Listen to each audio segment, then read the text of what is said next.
ఇది చూసారా, ఇది టెక్సైజ్ మొక్క అండి. చల్లని వాతావరణం వస్తే చాలు చకచకమని పువ్వులు పూసేస్తుంది.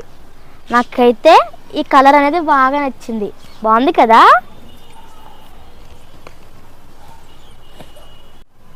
రండి నిమ్మ చెట్టు దగ్గరికి వెళ్దాం. ఈ నిమ్మ చెట్లు అయితే పువ్వులు పూసినాయి, ఇంకా కాయలు కూడా కాసినాయి. ఇదైతే కంపోస్ట్ తయారు చేసుకున్న డబ్బా.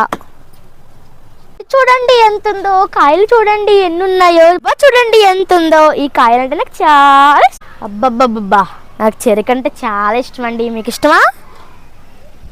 తొందరలోనే చెరుకు కాస్తుంది, అది వీడియో చేస్తాను చూడండి. పవని గారు వచ్చారు కదండి, వాళ్ళు ఇచ్చిన బొగడా బంతి పువ్వులండి. ఇవి మొక్క అండి, ఇది చాలా బాగుంది కదా. ఇవి చూసారా, ఇదైతే ఫ్రిడ్జ్ అండి. ఇవి చూసారా,